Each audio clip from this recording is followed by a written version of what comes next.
With us. I was trying to wait on Chairman Leverett to come be available, but he is tied up with his committee hearing right now.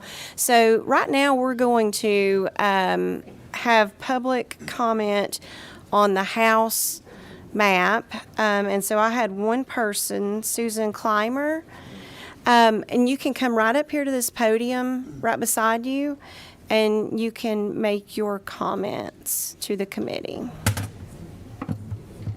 And just tilt the mic down. Perfect. Thank you. Can you hear me? Yes, ma'am. Okay. You're ready. All right. Thank you very much. My name is Susan Dix Clymer, and I am a resident of Gwinnett County, and I'm speaking in opposition to the proposed Republican map, which still violates the Federal Voting Rights Act.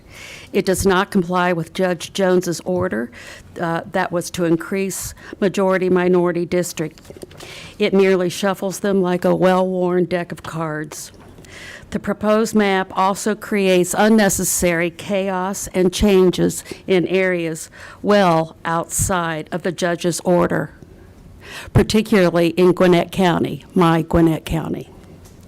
For example, House District 101 would move from Gwinnett to DeKalb County and sets up a disruptive race, one in which an incumbent versus incumbent would be in House District 107. I deserve better. We all deserve better. Thank you. Thank you. All right, since no one else has signed up to comment on the House map, I believe it is the appropriate time to entertain a motion. So, what number are you? One.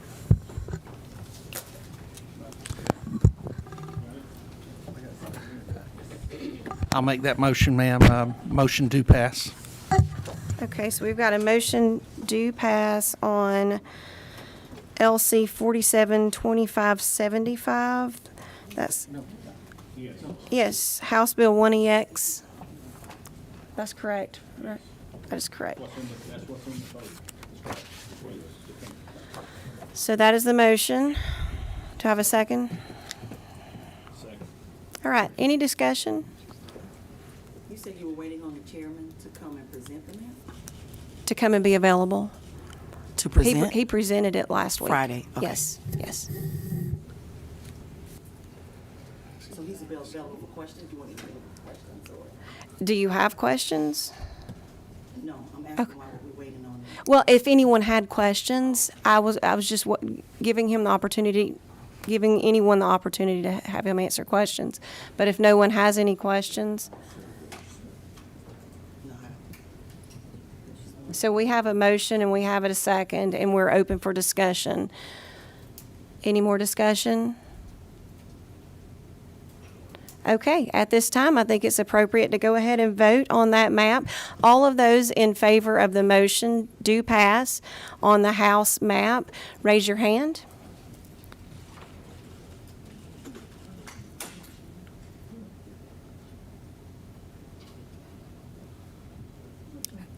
You got it all? Okay, all those opposed to the motion? Okay, so the motion passes. Now I'm going to present the congressional maps. I think that's what a lot of folks are interested in today. I'll walk through a presentation district by district, just as I did last week. And then we'll have some discussion after, we'll have public comment after I do the presentation. We'll open up for public comment, and then after public comment closes, then we'll get down to the committee's work. So the congressional plan, you have a copy of it in your folder. You've got a map packet, and then I believe you also have the legislation. We began by carefully reviewing Judge Jones's order, just as we have before. The order was very specific about what needs to be done for Congress, and I'll quote, "The remedy involves an additional majority black congressional district in West Metro Atlanta. and that is found on page 509 of his order. We consulted with legal counsel and then began drawing districts with Gina Wright in her office. We relied on Mrs. Wright's extensive knowledge of Georgia as we put these districts together. We first drew the new majority black district required by the court order. That is District 6 on your map. This district is very similar to the proposed District 6 in the Pendergrass case, which is the congressional district litigation. The plaintiff's expert in that case included portions of Fayette, Fulton, Douglas, and Cobb counties in the district, and we have covered basically the same area. We've also moved the portion of southwest Cobb County that was in District 14 into the new District 6. To be very clear, we did not eliminate any existing majority black seats in drawing this district. So District 6 is, in fact, a new majority black congressional district. We then had to begin making changes around that district. Our proposed congressional plan involves changes to 9 districts, all in North Georgia. Districts 1, 2, 3, 8, and 12 were not changed. All changes happened within that North Georgia area. After drawing the new majority black district required by the court order, we then followed our existing traditional redistricting principles to work on the remaining districts. Those principles include maintaining district populations so they are exactly the same, plus or minus 1 person, which is higher than what is allowed on legislative plans. So we comply with the U.S. Constitution requirements of 1 person, 1 vote. Limiting additional split counties as much as possible. Drawing the new districts utilizing the most recent precincts from county governments. Ensuring all districts are contiguous. Ensuring all districts are reasonably compact in shape. Ensuring communities of interest are protected as far as possible. Another goal was to ensure that existing partisan balance of the congressional plan remained the same, so we maintain continuity of representation as much as possible. To do that, we utilized election return data from 2018, 2020, and 2022 that had been allocated on the plan to understand the partisan impact of this plan, which remains the same political balance as it was in 2021. So now I'll go through and talk about each individual district that was changed. Congressional District 6. As I've already referenced, Congressional District 6 is the new majority black district and has an any part black voting age population percentage of 51.75%. It's located in the same location as the plaintiff's expert district in the congressional case. It includes the same highways and healthcare systems Judge Jones relied on at pages 325 and 326 of his order. The district includes part of the city of South Fulton and moves north into Austell, areas that Judge Jones found to share strong connections at pages 190 and 191. The district connects a number of suburbs around Metro Atlanta that are all experiencing growth and are diverse communities. Next, we'll discuss Congressional District 5. Moving to the east, Congressional District 5 shifted east to accommodate the new majority black district. This district remains centered in the city of Atlanta and includes the airport, as it has historically been for a number of decades now. It has strong connections between Atlanta and its suburbs and is a relatively compact shape as it was in the 2021 plan. In the process of drawing this district, its black VAP increased to 51.06%, and VAP is voting age population. Next is Congressional District 4. Congressional District 4 also shifted east to accommodate the new majority black district.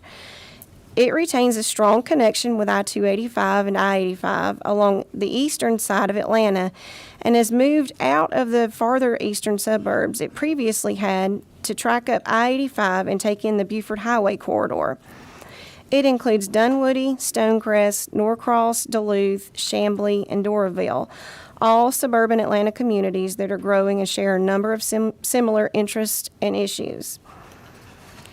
In the process of drawing this district, its black VAP decreased from just over 52% to 50.59%, but we do not believe that decrease will affect its political performance. Congressional District 13. Because District 6 had to take so much of existing Congressional District 13's territory to accommodate the required new majority black district, this district shifted significantly to the east. Notably, the plaintiff's expert had also shifted District 13 to the east, but had included a number of additional rural counties that did not fit as well with the metro Atlanta suburban character of District 13. We have drawn a better District 13 that begins with the portions of Clayton and Henry that had previously been in 13 and stays in the Atlanta suburbs by taking all of Rockdale and part of Newton counties, along with a significant portion of Gwinnett County. This configuration enables us to keep the district anchored in metro Atlanta instead of sending it far to the east in rural areas.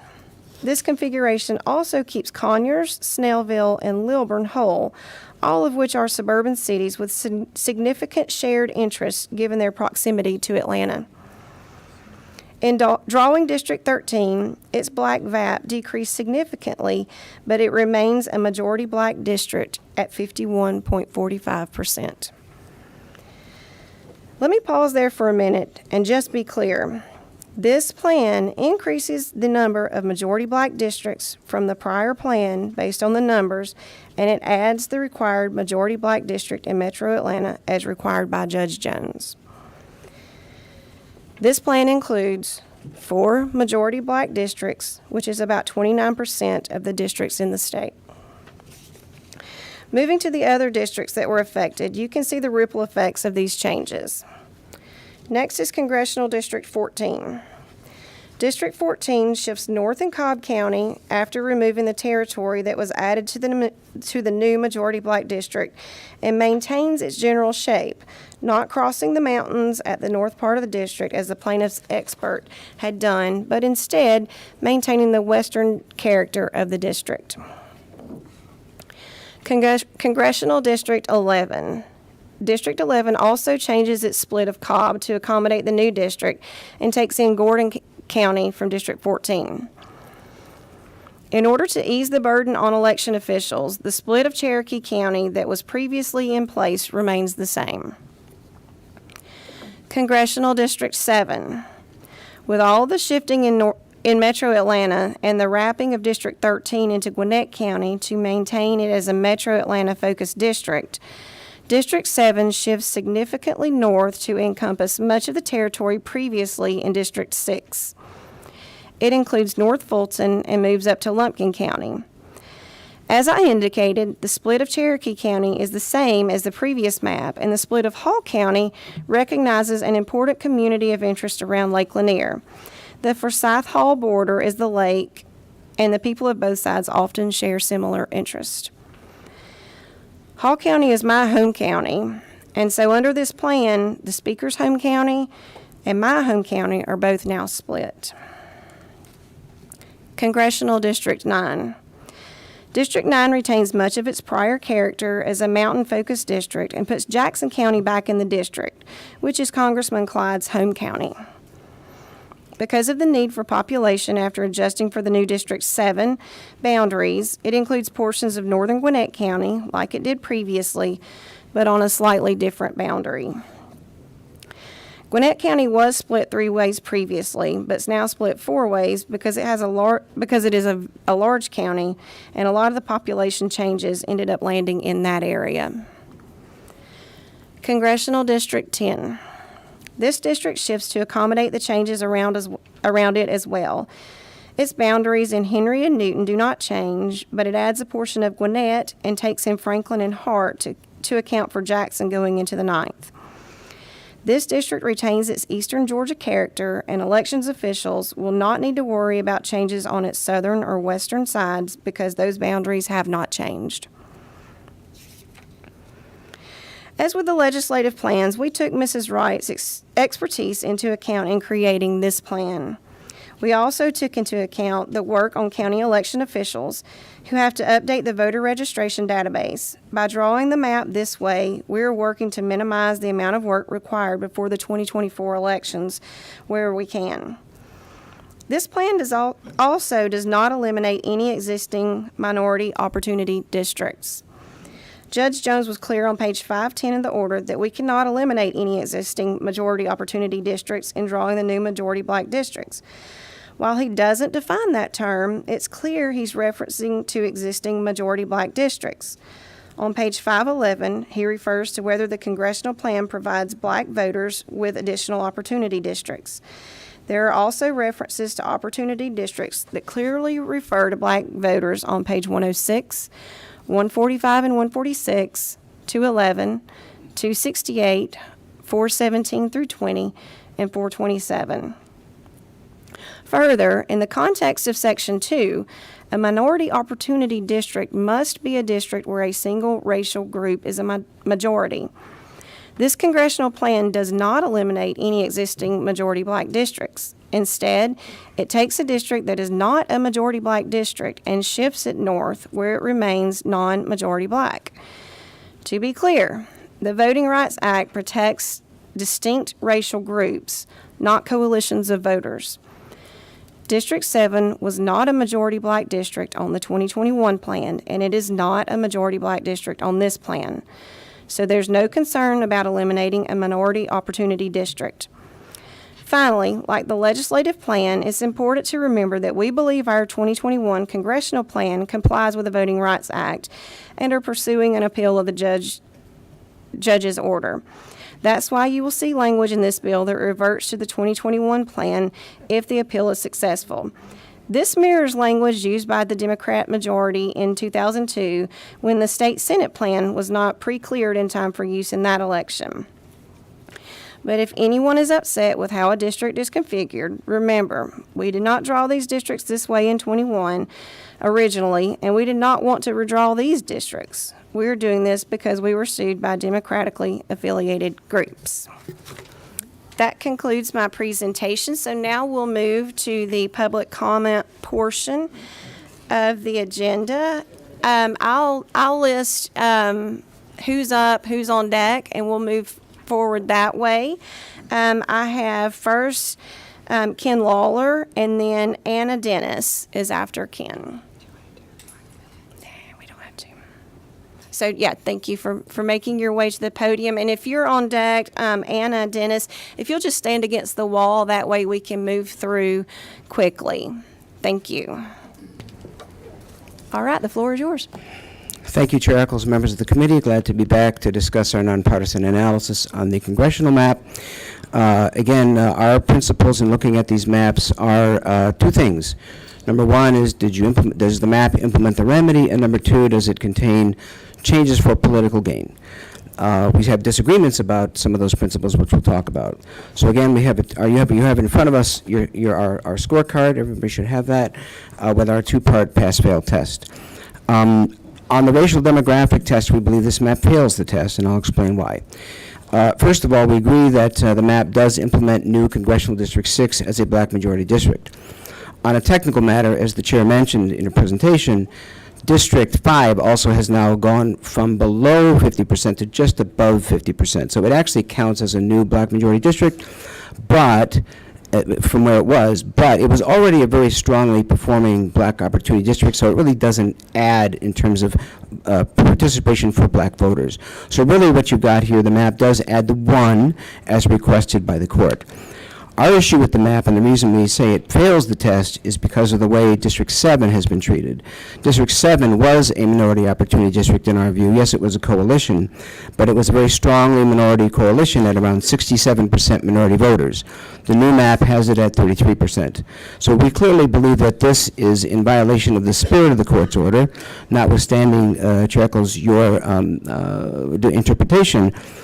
Our view, and I admit I'm not a lawyer, not a Voting Rights Act expert, but my interpretation would be that the purpose of the judge stating the writing the order the way he did was that he wanted the Voting Rights Act protections, which protect all voters of color and language minorities, that those other minority groups should retain their protections under the map.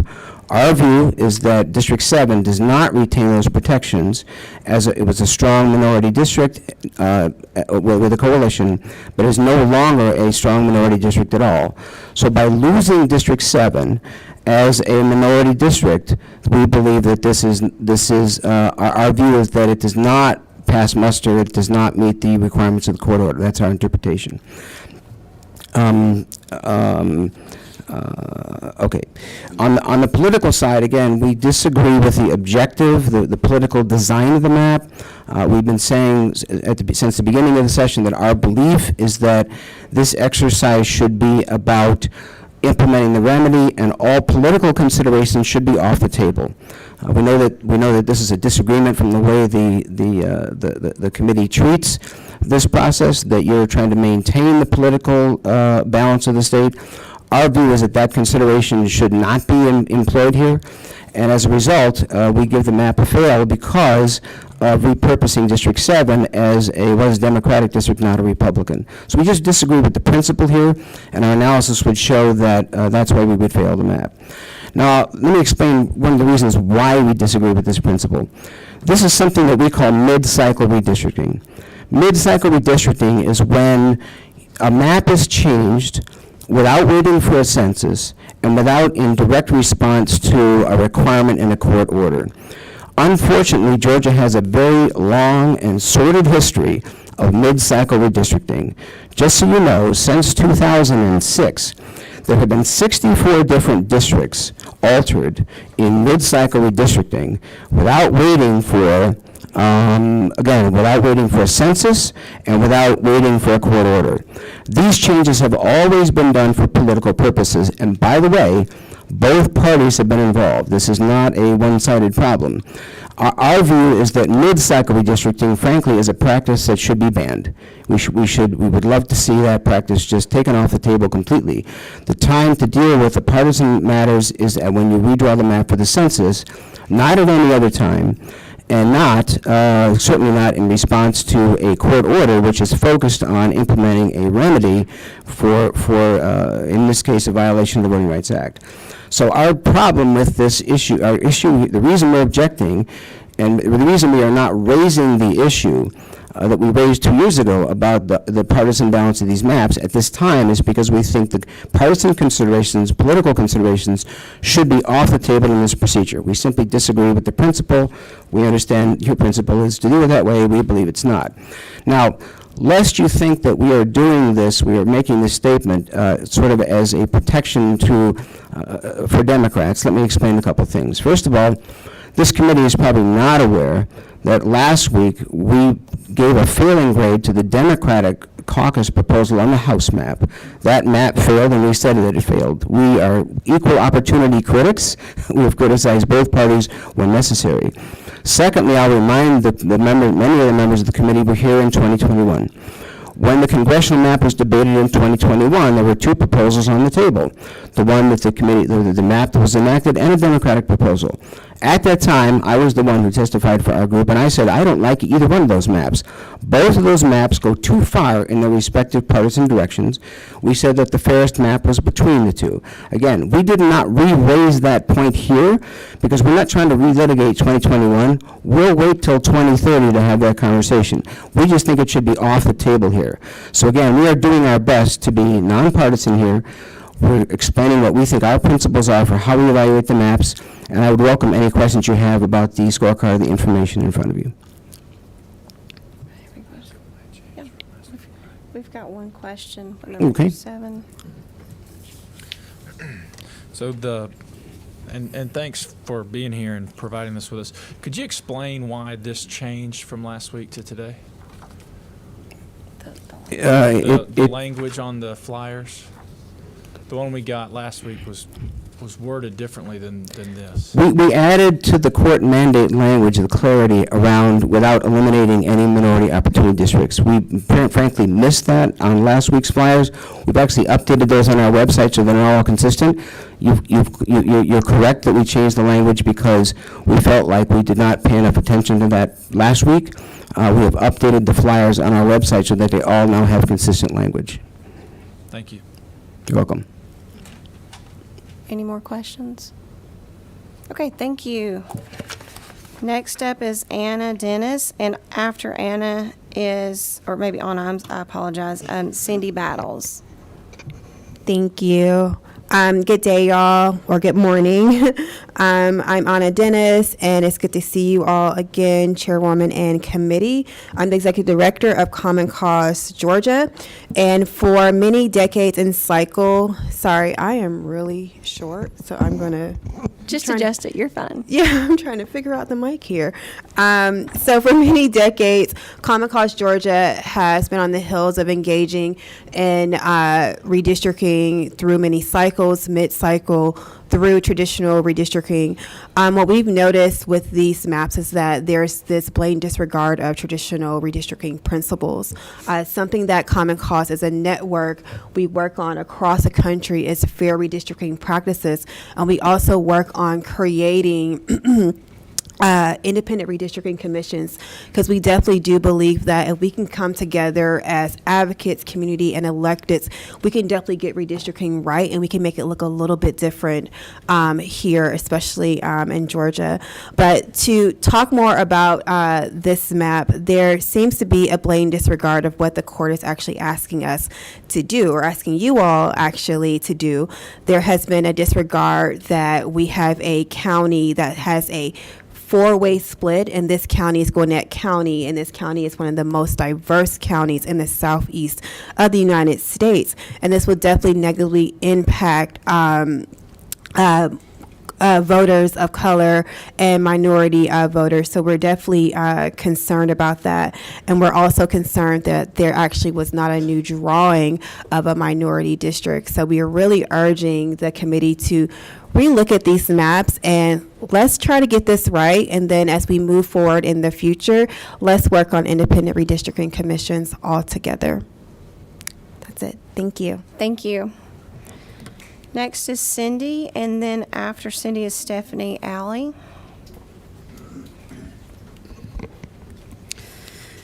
Good morning, committee. Thank y'all so much for the opportunity to be here today. My name is Cindy Battles, and I am the Director of Policy and Engagement for the Georgia Coalition for the People's Agenda. I'll echo what Ken Lawler said. We managed to make both political parties angry with our thoughts, including when we presented the unity maps during the 2020 redistricting cycle, which no one liked. I want to talk a little bit about the congressional maps that are being presented today. We do not, in fact, feel like this meets the judge's order. You mentioned that coalition districts aren't protected by Section 2 of the Voting Rights Act. I'm going to point out that the 5th and 11th districts actually disagree with that and have said that coalition districts are protected by Section 2 of the Voting Rights Act because they're a voting bloc that are impacted in similar fashion when we talk about housing, when we talk about education, when we talk about voting and election bills. This diverse county, Gwinnett County, is equally impacted by these things, even up to the point where we still don't have an opportunity weight on our QBE. So they do have similar interests. They are a community of interest. So dividing this county up in 4 different ways is diminishing their voting capacity. Additionally, the moving of Lucy McBath from another district. We are nonpartisan, but watching someone be removed from her district her district changed for the 3rd time. If we're going to tell voters that their vote counts, we can't just tell them, hey, your vote counts if you vote Republican. If you are trying to convince voters to vote for you, then you can't tell them that they have to vote for your party even if it's against their interest. And what we have seen in the state of Georgia is that there's about a 49%, 51% voting population in this state, and that is not reflected in the way that these maps have been drawn. So what I would ask this committee to do is, I know we're on a short timeline, I understand that, but let's draw maps in a way that really reflect what the voters of Georgia want and need. And I know that this has been done by Democrats. We talk about this all the time. I understand what the history of this state is. I understand what the history of the civil rights movement is. So let me ask this. What in the world are we saying when we are saying never in the history of this state have we set aside partisan interest to let the voices of Georgians be the number one priority when we're drawing our districts? This could be the first time in the history of the state that politicians looked at people in Georgia and said, hey, you know what? What you want and need as a voting bloc or a person who cares about your state is more important than whether or not we retain power. And that's what I would ask you to do in this process. Thank you. Thank you. I think you have a question. Has your group drawn a map that accomplishes what you want? Yes, sir, and we presented it in 2020. It was the Unity Maps, and I emailed it to everybody and shopped it around, and I had a Democrat tell me that he had a duty to his constituents to stay in power. And so even the Democratic Party would not accept your proposed map? Exactly. Thank you. Okay, next up is Stephanie, and then Rashida Hassan. I apologize. All right, morning, y'all. So, again, I'm Stephanie Ali. I am the policy director with New Georgia Project Action Fund. And first off, condolences to everyone over the weekend. We deserve better. We deserve better as a state. I mean that. Anyhow, on to these maps. So, like everyone said, these maps are built on partisan breakdowns. They are not built on community interest. We've already kind of discussed that District 7 specifically now breaks what was once a coalition district, now splits up into a majority white district. Specifically, this is a heavy AAPI district at the time right now, and a heavy Latinx district. And like the people before me have said, the judge in this case specifically said that these new majority black districts cannot be created by eliminating minority majority districts or minority opportunity districts. This is the same area that was in 2021's redistricting targeted on the Senate maps to break up AAPI coalition districts and to remove currently sitting AAPI representation. As the mother of an AAPI child, the wife of an AAPI voter, I find this insulting. This is a growing community. This is growing at one of the fastest rates in our state and has a bright future in the state. But to say that one group of people has to suffer at the benefit for another is not what the point of these maps was for. We don't have to break up a growing population in North Fulton and North Gwinnett just to see the rebranding of other districts in Western and Central Atlanta. Further, we see at least in just the metro area alone, 6 county seats that would be split up, that would be broken into multiple districts. And that shows just a refusal to keep communities together. We talked about McDonough already being hit pretty hard in the House and in the Senate side, and now in the congressional side. I don't know what the poor city did to this committee, but McDonough deserves to stay together at least in one map. But we are seeing county seats all along the metro area split by these congressional districts, which means that these cities will have very little power to weigh in when they need something from their congresspeople. They will have to share that along multiple issue areas to multiple congressional seats. Finally, while we are talking about the fact that there were majority black districts created, I ask you to look at this from another angle, that there are still 9 majority white districts. That is an angle that I think the judge is going to look at, and that it's going to be important for this committee to think about if we don't want to spend more taxpayer money in court, if we don't want to have to be seeing it redrawn by a special master. And those definitions are important to be thoughtful of. I thank you for your time. I think this map is not going to pass muster, and I hope that our committee can and will do better, and we still have time to make these adjustments. Thank you. Thank you. Next is Rashida Hassan, and then on deck is David Garcia. And I apologize if I've mispronounced your name.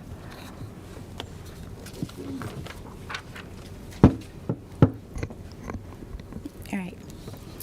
Good morning, Madam Chairwoman, committee members. My name is Rashida Hassan. I have been a resident of the state of Georgia for over 25 years and have resided in DeKalb County 15 of those years. I am here today to represent the League of Women Voters of Georgia. I am a former board member and am currently an active member of the DeKalb County chapter. We have several concerns on SB 3EX, the proposed congressional maps. Throughout the inception of this process, we have consistently sought and continue to request, number one, changes to the maps be limited to those required to address the remedy ordered by the court.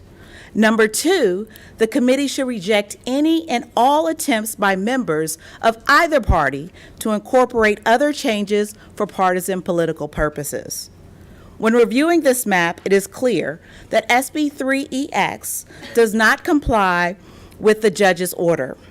As an organization dedicated to voter education, we are concerned about the large number of voters whose U.S. representative and potentially polling location will change in such a quick time frame.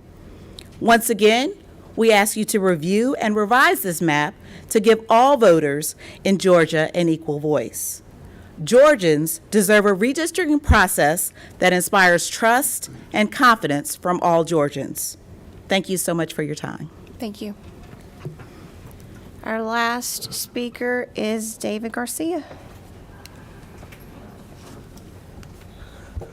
Good morning, Chairwoman and members. Thank you for having us here. I'm David Garcia. I work for an organization named Galileo Latino Community Development Fund, and we advocate for the Hispanic community throughout Georgia, and I'm here to oppose the proposed Republican map. It is concerning that although they added a majority black district in Congress, the map drawers dismantled Congressional District 7, a majority black and Hispanic district, once again targeting Lucy McBath, a member of color. To do so, Gwinnett is now split in 4 ways.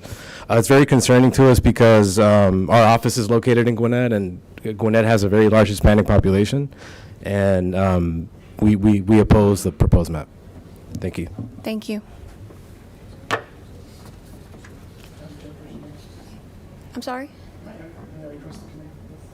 Sure, that's fine. What's your name for the record? Yes, good morning. My name is John Moy. I'm the Senior Director for Policy for the Urban League of Greater Atlanta. I certainly apologize. We're on the House side, and I didn't have an opportunity to do that. But, Madam Chairperson, you know, the Urban League really has a long history, and we've really embraced the vision of a multicultural, pluralistic democracy. And we call, at this time, on every state legislator to approach redistricting with the same vision. Let me also add that we will continue to fight for democracy and fair redistricting for all. And we are doing this because redistricting is foundational to American democracy. It determines funding for vital services in institutions like schools, roads, hospitals, and our elected leadership. When we draw fair maps, our communities are represented by leaders who know us, who represent our needs, and fight for the resources that our children and families need in order to thrive. And if I can also add, additionally, I'm also a resident of Gwinnett County, and so this is certainly of a personal interest for me as well.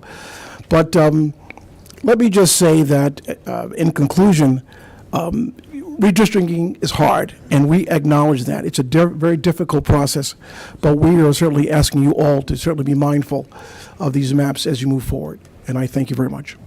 Thank you.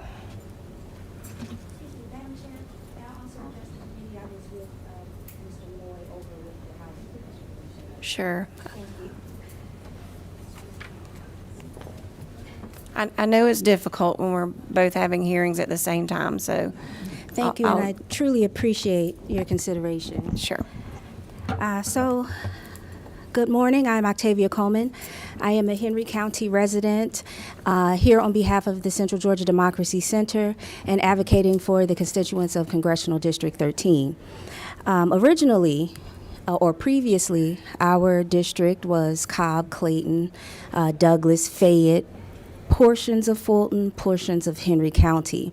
And the new proposed map will shrink our district down to just simply Clayton or parts of Clayton, Henry, Rockdale, and Newton County.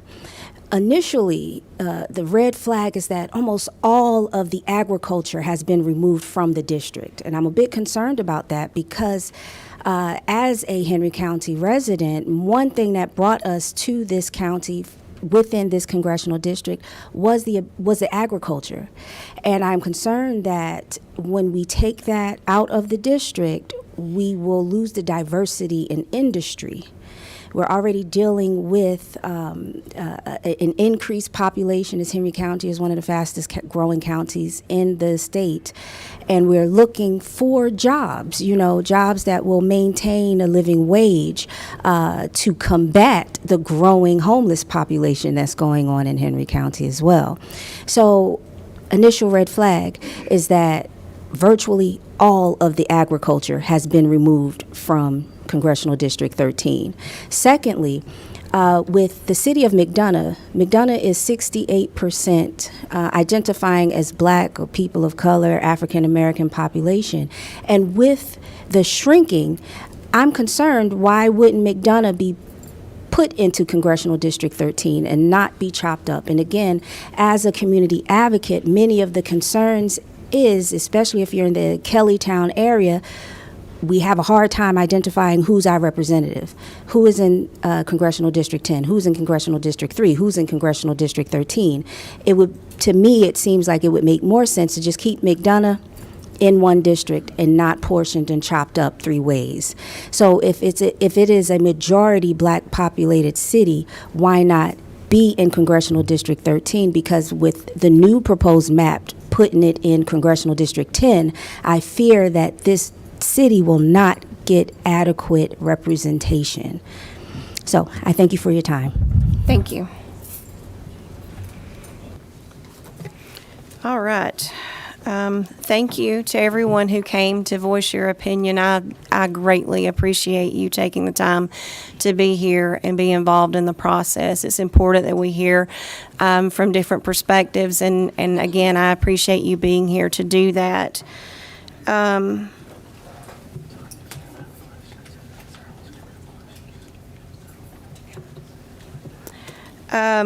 I think now is the appropriate time. I have a question.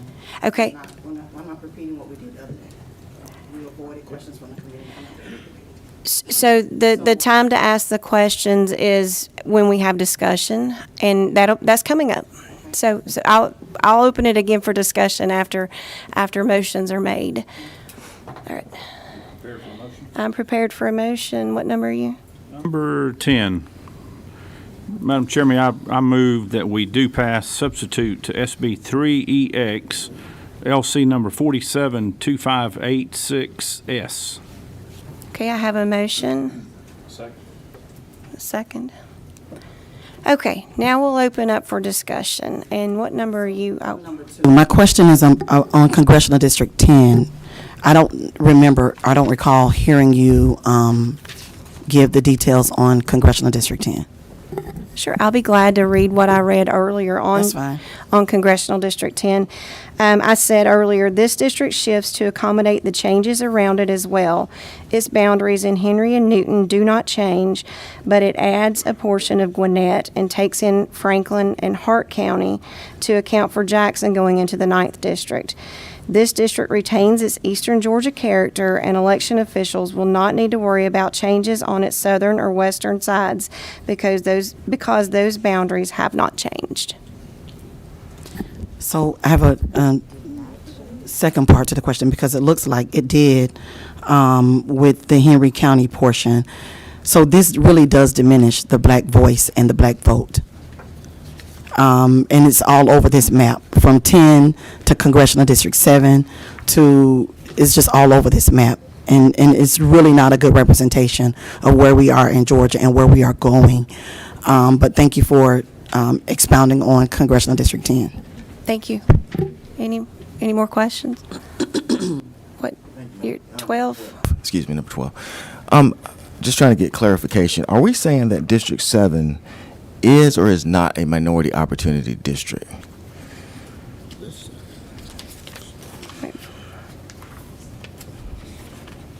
The current, from where it was. Are you talking about the old district? The old district, that's correct. Are we saying that it was a minority opportunity district? Well, I think in this order, Judge Jones doesn't define a minority opportunity district, but he references that as a majority black district. So based on that definition, I don't believe it was.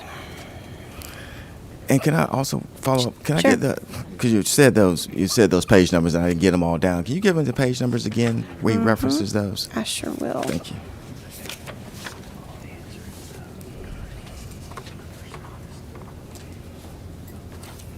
Okay, so what I said earlier, I'll reread it. While he doesn't define that term, it's clear he's referencing existing majority black districts. On page 511, he refers to whether the congressional plan provides black voters with additional opportunity districts. There are also references to opportunity districts that clearly refer to black voters on page 106, 145 through 46, 211, 268, 417 through 20, and 427.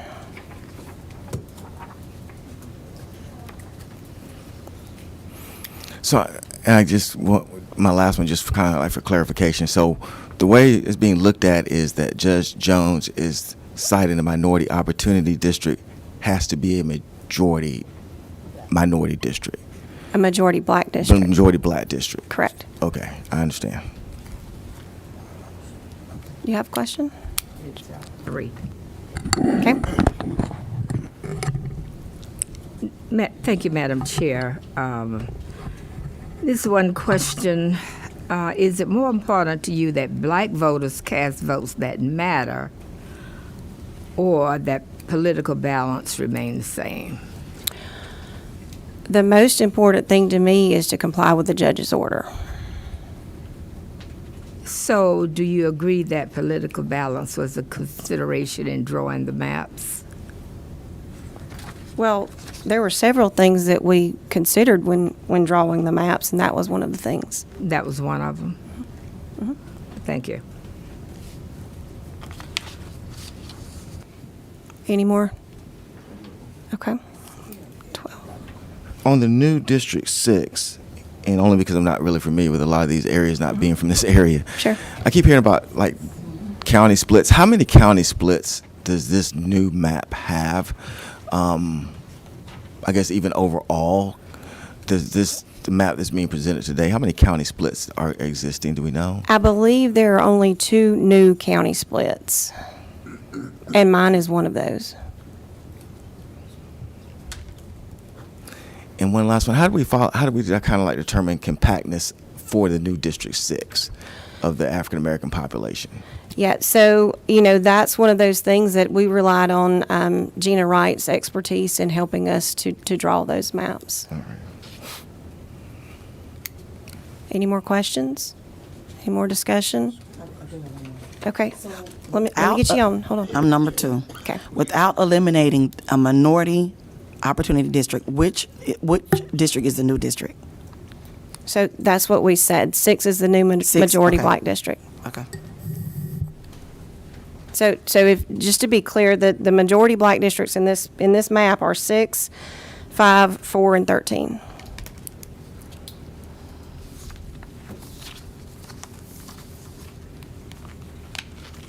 Anything else? Sure. Let me get you on.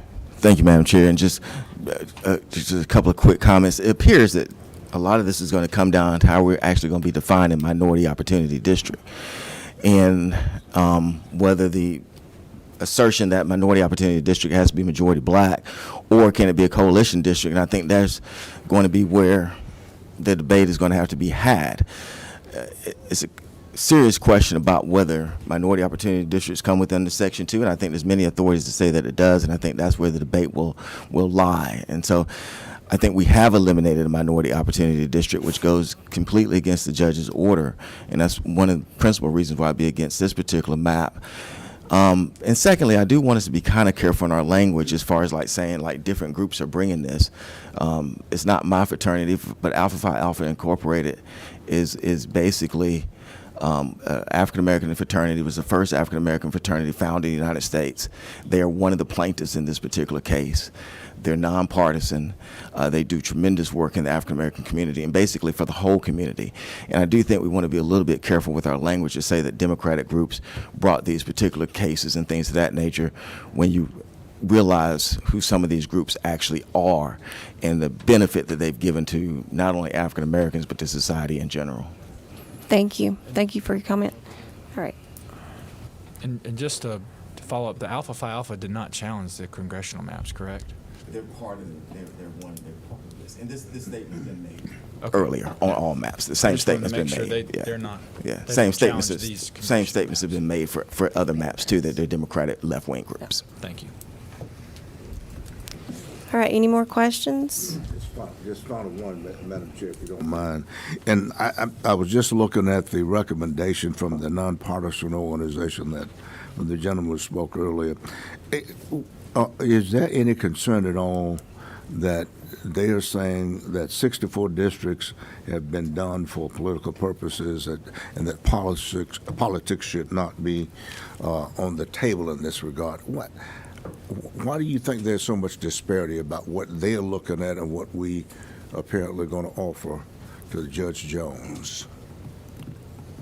I'm not sure. I just got that flyer this morning when the committee convened. I haven't looked at it, nor the only discussion I've had is when they were up here.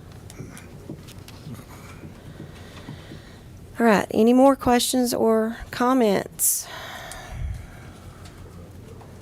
Okay, seeing that there are no more questions or comments from the committee, we've had a motion, we've had a second, so I think it's time to call for a vote. All of those in favor of the motion is do pass for LC 472586S, which is the substitute to Senate Bill 3X. Please raise your hand.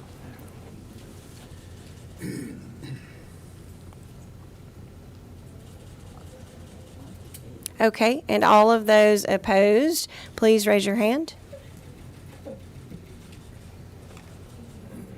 Do you have those?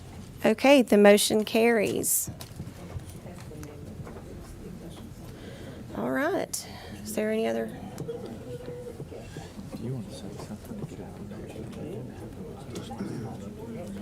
Yeah, so I've not received a proposed plan other than this one, so there's no further business of the committee at this time. So we will move this meeting to be adjourned. Thank you all for your attendance. I appreciate you being here.